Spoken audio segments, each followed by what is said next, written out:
In this podcast episode, Dr. Stacy Sims, a leading expert on female physiology, explores the complex factors influencing why women tend to gain belly fat after age 40. Dr. Sims, whose work centers on the unique biological and hormonal profiles of women, sheds light on the physiological changes that occur during the perimenopausal phase and beyond, while offering practical strategies for reversing these effects through proper exercise, nutrition, and lifestyle interventions. Dr. Sims begins by illuminating the fundamental biological distinctions between women and men, emphasizing the profound impact these differences have on metabolism, muscle composition, and hormonal regulation throughout life. The premise that women are not just small men underpins her work. She traces these distinctions from in utero development, noting that female fetuses, XX chromosomes, demonstrate greater stress resilience and possess more endurance-type muscle fibers that preferentially use fat for energy. In contrast, male fetuses, XY chromosomes, tend to have more glycolytic fast-twitch muscle fibers, relying more on carbohydrates. These physiological underpinnings shape how women's bodies respond to exercise, nutrition, and stress, especially as they transition through puberty and later into perimenopause. Dr. Sims highlights how estrogen and progesterone exposure significantly influence biomechanics, muscle contractility, brain function, and metabolism. Understanding these differences is critical because much of traditional health and fitness advice is rooted in male data, which often fails to address women's specific needs and adaptations. Central to the discussion is the recognition that perimenopause, which can begin as early as the late 30s, marks a critical turning point in female health. Hormonal fluctuations, especially declining progesterone and changing ratios of estrogen, bring systemic effects that alter how the body stores fat, regulates blood glucose, and maintains bone density. Dr. Sims explains that during perimenopause, women experience more anovulatory cycles, meaning menstrual bleeds can occur without ovulation or the usual hormonal balance, affecting the entire body's functioning. This phase leads to a stiffening of blood vessels, loss of vascular compliance, impaired insulin sensitivity, and increased visceral fat accumulation, especially around the abdomen. These changes are compounded by a disruption in gut microbiome diversity, which promotes an obesogenic environment favoring fat storage. Dr. Sims clearly states that walking alone, often regarded as sufficient cardiovascular exercise, does not counter these physiological shifts, underscoring the need for more targeted movement strategies to offset these age-related changes. One of the podcast's central themes is the necessity of resistance training, especially lifting heavy loads for women navigating perimenopause and beyond. Dr. Sims explains how estrogen plays a pivotal role in muscle contractile function by affecting the bonding of contractile proteins like myosin and actin. When estrogen declines, muscles lose some ability to contract powerfully, leading to weakness, reduced grip strength, and slowed movement, even before visible loss of muscle mass occurs. Resistance training with heavy weights, typically low repetitions, about 6 or fewer per set, is essential to stimulate the nervous system and muscular adaptations that counteract these declines. This power-based lifting enhances muscle strength, preserves bone density, and improves acetylcholine release, which is vital for efficient nerve-to-muscle signaling. Importantly, Dr. Sims clarifies the difference between the muscle toning often marketed to women, higher reps, lighter loads, and true strength training. The former creates metabolic stress, but does not foster the neural or muscular adaptations necessary for long-term health and functional independence. Complementing resistance training, Dr. Sims advocates for the inclusion of high-intensity interval training to improve metabolic health, especially as insulin resistance rises during perimenopause. HIIT involves alternating bouts of near maximal effort, above 80% perceived exertion, with periods of full or partial recovery, creating physiological stress that promotes epigenetic changes in skeletal muscle. Key among these is the upregulation of GLUT4 proteins, secret passageways that enhance glucose uptake independent of insulin, thus improving blood sugar control. Sprint interval training, a subcategory of HIIT consisting of very short, usually 30 seconds or less, maximal efforts with longer recovery periods, emerges as particularly potent. Dr. Sims describes how this form of exercise triggers the release of myokines, muscle-derived hormones that signal the body to preferentially use free fatty acids as fuel rather than storing them as harmful visceral fat. Additionally, sprint intervals generate beneficial shear stress on blood vessels, enhancing their compliance and helping regulate blood pressure, a critical factor in longevity.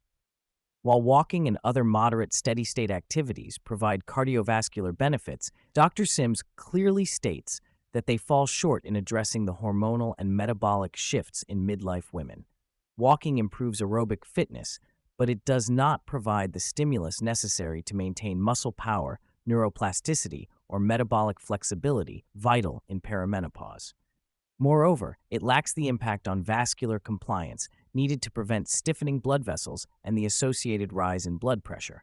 She also cautions that many women rely excessively on walking or light exercise while trying to eat less to manage weight, a traditional approach that often backfires by increasing cortisol levels and causing metabolic dysregulation. Therefore, incorporating resistance and interval training is essential and non-negotiable for addressing the underlying causes of fat gain and metabolic deterioration.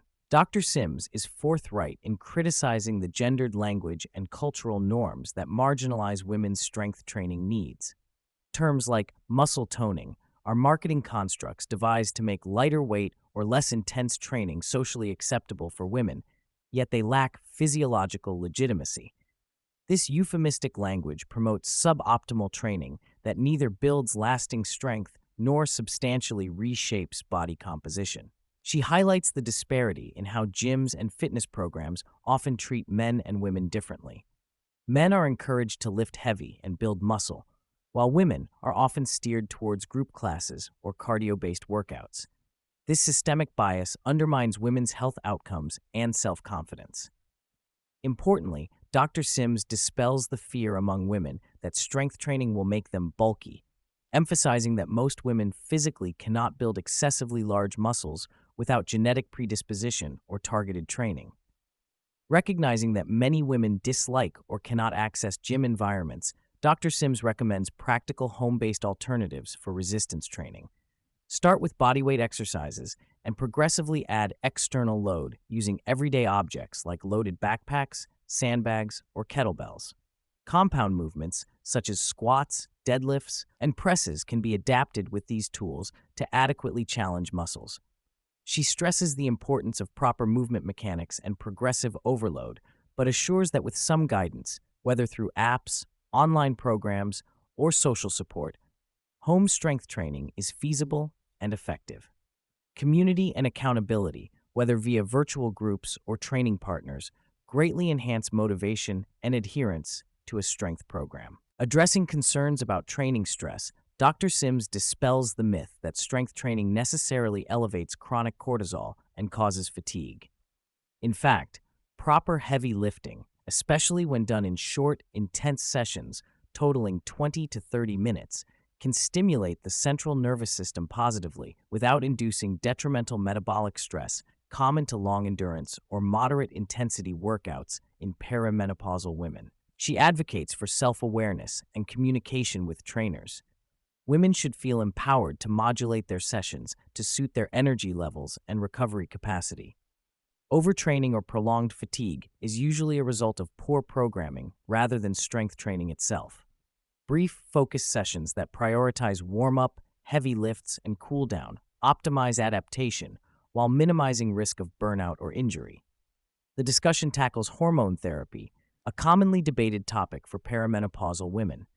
Dr. Sims prefers the term menopause hormone therapy over hormone replacement to underscore that therapy does not restore hormones to youthful levels or halt the natural aging process, but serves as one tool among many.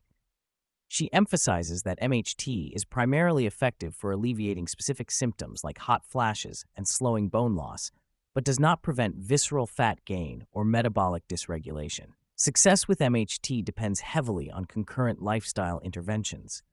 Dr. Sims underscores that it's not universally required or beneficial. Decisions must be individualized, and broadly promoting it as mandatory risks oversimplifying women's diverse experiences. Zone 2, or low-intensity steady-state cardio, has gained popularity for mitochondrial health, but Dr. Sims cautions that its benefits are less pronounced for women compared to men.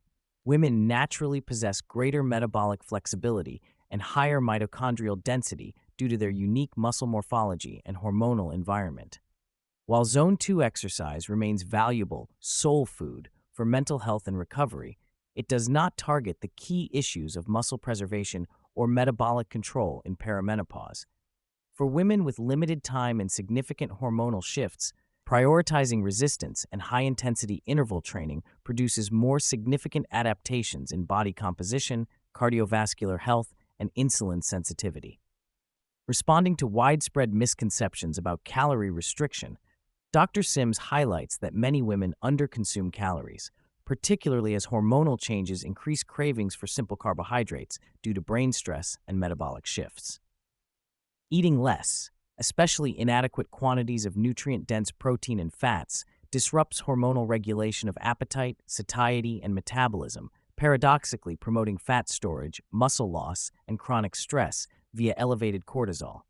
She argues for reframing nutrition around sufficient quality calories to support muscle maintenance, glycogen replenishment, and gut microbiome diversity, which collectively support hormonal balance. Timing food intake in harmony with circadian rhythms further enhances metabolic control. For perimenopausal women seeking to improve body composition, quantity and quality of food intake must be viewed through this more nuanced and individualized lens instead of simplistic calorie cutting. Finally, Dr. Sims stresses the importance of addressing female physiology from adolescence onward. Puberty introduces biomechanical changes such as wider hips and altered center of gravity, which affect movement efficiency and injury risk. Girls often experience a decline in physical activity during adolescence, driven by both biological factors and sociocultural pressures. Encouraging functional strength training aimed at skillful movement, body awareness, and coordination can help young females navigate this transition and sustain lifelong activity. Proper motor patterns, plyometrics, and age-appropriate loads improve movement confidence and performance, potentially reducing dropout from sports and laying the groundwork for healthier aging and better adaptation to future hormonal shifts.